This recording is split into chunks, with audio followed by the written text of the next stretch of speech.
Good morning, everybody. I've been back in England. Out this morning walking the dog. It's that time of year where everything's just blossoming, just green everywhere. Love it. I wanted to talk about prayer today. I wanted to talk about the Serenity prayer. I wanted to talk about my take on that Serenity prayer and the power of prayer. You know, when I first come into recovery, I never even knew what praying was, you know, and I never knew how to do it. It's like, how do you do it? And I used to always think about whether I was doing it right. And, you know, after consistently practicing prayer, the meaning of that prayer to me personally in my life become richer. It become more fulfilling. I got more from it. Meaning started to attach itself to the prayer, in which had no meaning in the beginning. But when I started praying, I just had faith that something needed to change and that I was willing to try anything. And believe me, if you've been practicing prayer, you'll know it works. It works. And the Serenity prayer, you know, because I used to say it all the time and it was like just an automatic sort of reaction. It's a very, very common prayer, the Serenity prayer, and we say it in meetings, and you know, when I always say it when I need a bit of fucking help, you know, or find myself a bit stuck, but it becomes more meaningful to me, and it's become more richer to me. I've been saying it with more sincerity, if that's what you'd say, you know. There's more meaning to it for me. I stop and I pause a bit longer, and I mean the words that are coming out of my mouth. That's what I mean by having that richness to my prayer. And you know, Serenity prayer, for anybody that's not heard of it, is God grant me the serenity to accept the things I cannot change, the courage to change the things I can, and the wisdom to know the difference.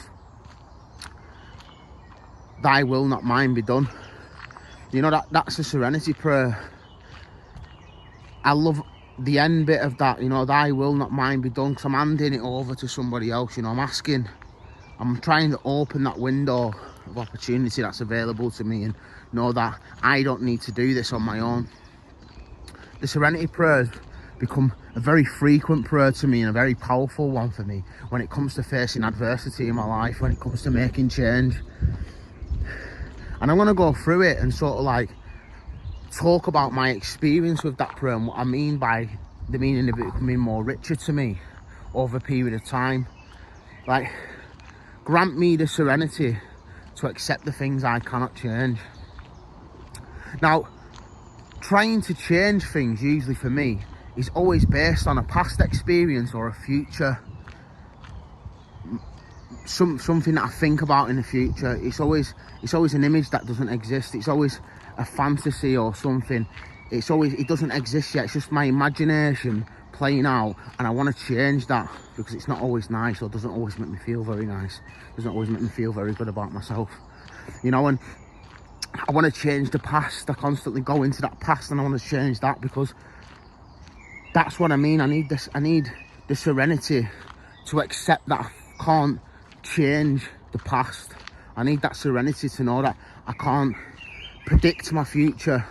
You know, I'm not that fucking powerful to start predicting what's going to happen, and usually the shit that's going on in my head isn't always correct.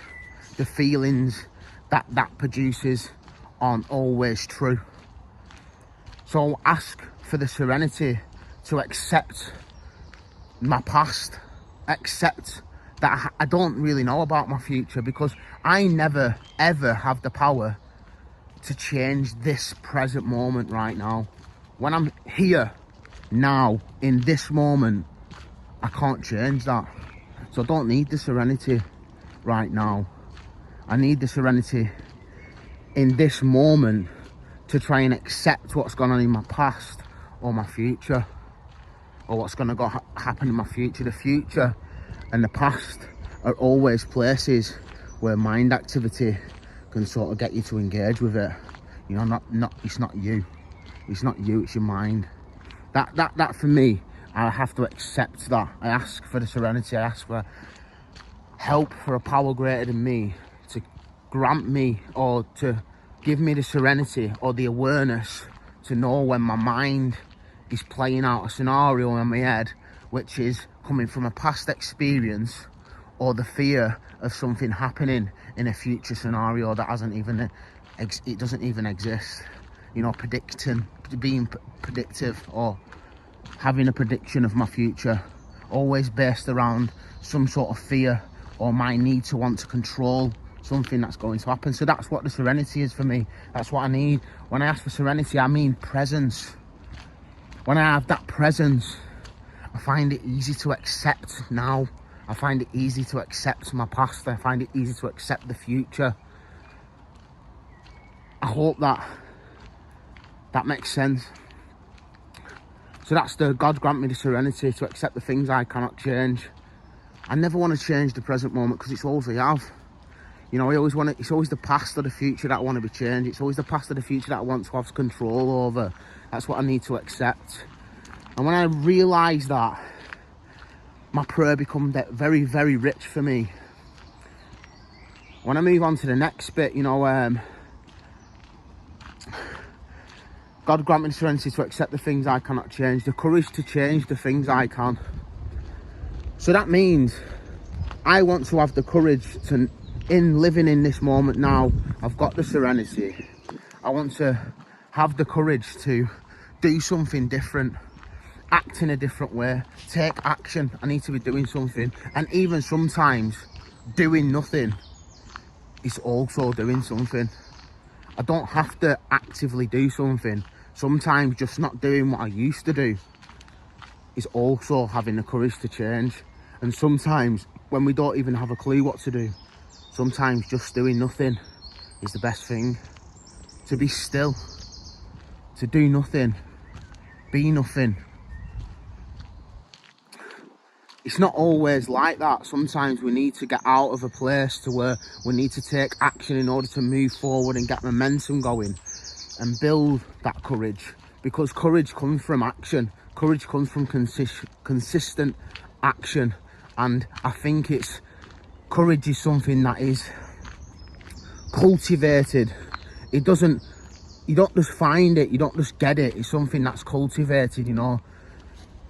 If you believe in a higher power or somebody or something that's guiding you, or even nature or anything outside of you which you connect with, and you believe that that is where some source of power comes from, then that thing will meet you halfway with the action that you take, and it will be right behind you. You know what I mean? It's like when courage is in front of you, it's useless. When that courage is behind you and it's driving you forward,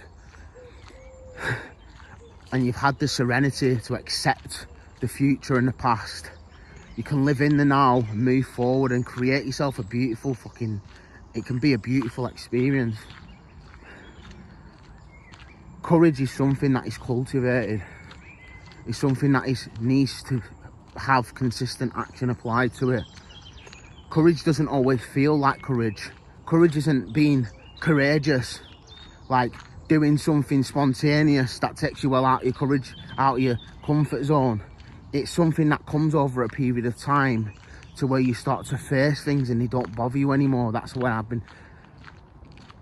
got the courage. That's when I've got courage, not when I need courage. You know, when it can come from doing things that I've never done before.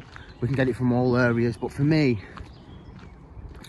having courage was to not react to life when the same thing would consistently happen to me, which I refused to look at head on and face the truth of that.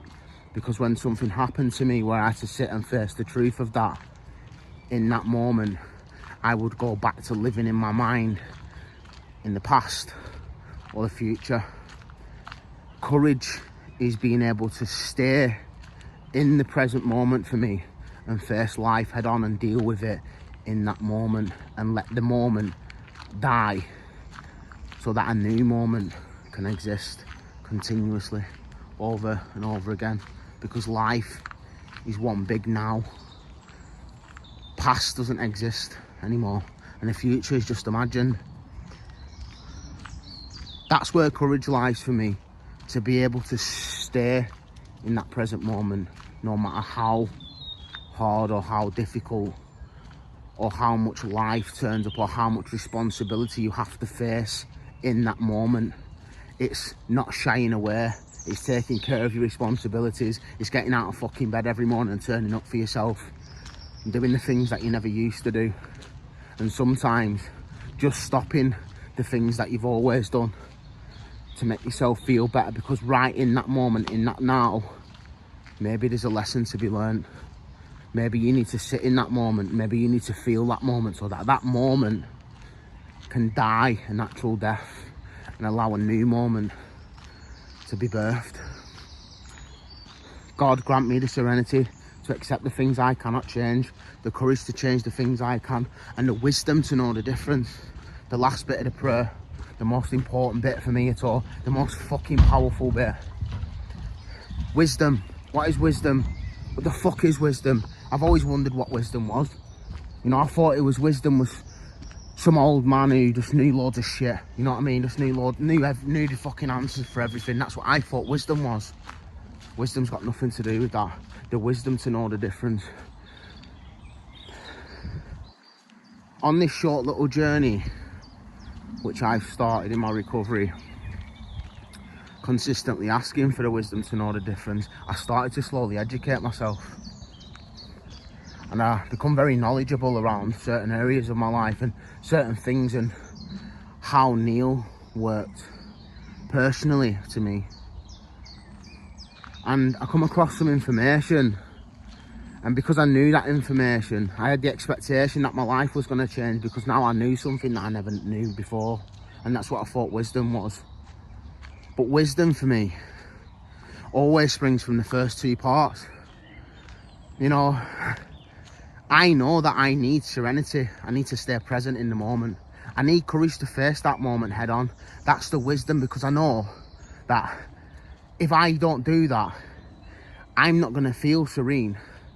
I'm going to be hiding in fear, away from the present moment, constantly living in my mind, living in either the past or the future, and never really feeling the now.